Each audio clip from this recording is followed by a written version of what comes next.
I picked him up at a hospice in Brick at 11:47 p.m. That should have been the first warning. Hospices don't usually call Ubers at midnight. But the request was clear, and the pickup pin was right in front of the main entrance.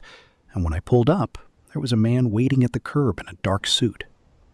He was old. 80, easy. Thin, but standing on his own. He had a small umbrella tucked under one arm, even though the sky was clear. He got into the back seat with the slow care of a man whose body is no longer a friend. "Where to, sir?"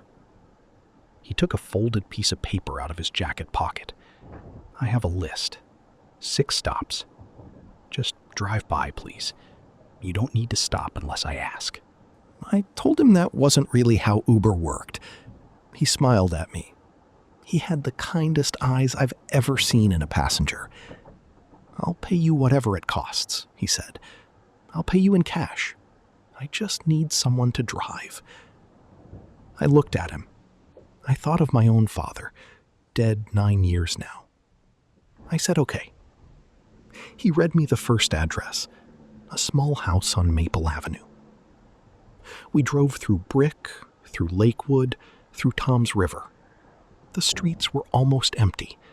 A few late shifters going home, a police car parked at a gas station, the cop slumped over a paper cup.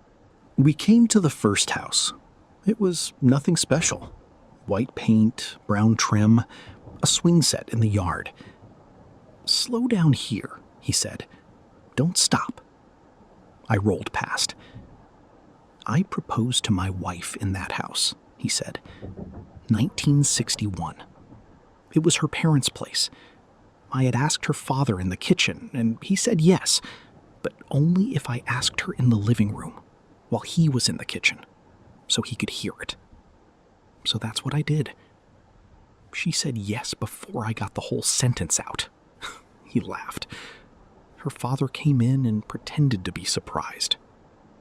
He was a kind man. We drove on. He gave me the second address, a closed bakery downtown. My first job, I was 14. The man who owned it taught me how to fold dough. He also paid me more than I was worth, every week for 3 years. I didn't realize until I was 40 that he'd been doing it on purpose. He had no children. I think he wanted one. The third stop was a high school football field. He asked me to pull into the parking lot.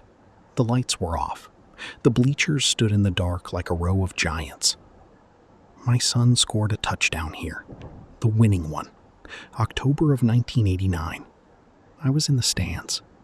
I had been drinking, but not too much. I was sober enough to remember. He paused. I quit drinking 3 months after that game. I'd like to say I quit because I wanted to be a better father. The truth is, I quit because I was afraid of what I would forget next. That game was so important to him, and I almost wasn't there. I almost wasn't anywhere.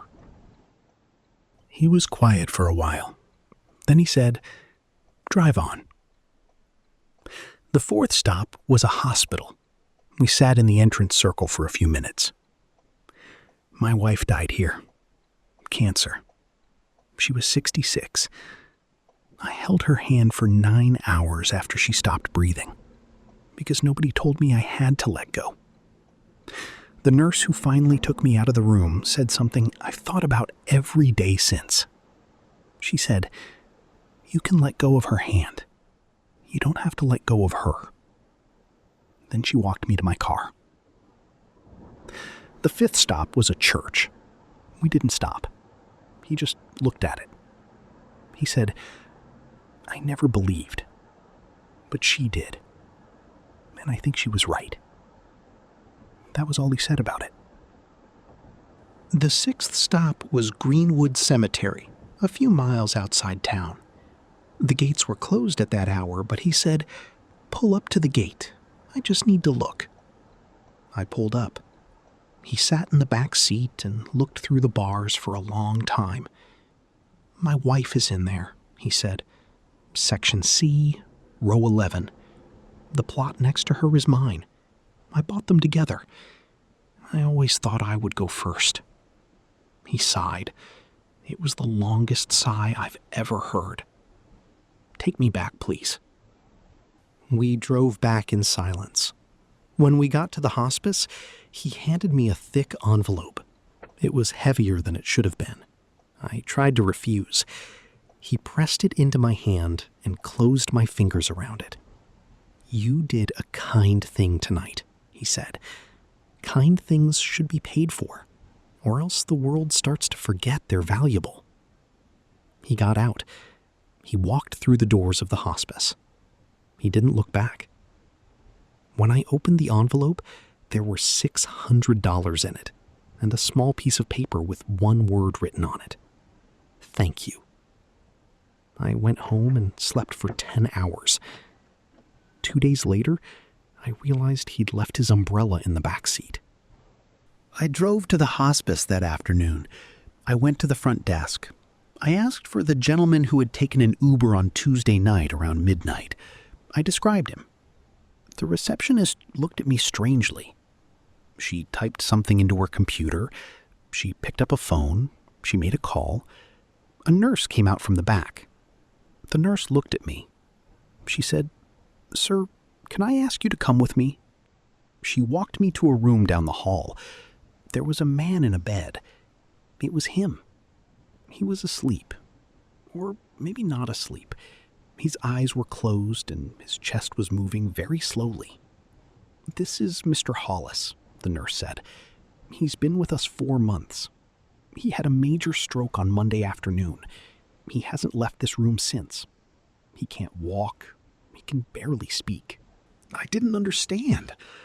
I told her I had driven him on Tuesday night, 6 stops. He had paid me in cash. He had left his umbrella in my car. She looked at the umbrella. She picked it up. She turned it over and read a name on the handle. She started to cry. Quietly. Like a nurse cries. Without making a sound. Without letting it slow her down. "That was his wife's umbrella," she said. "She gave it to him the day he proposed to her. He's kept it for 63 years.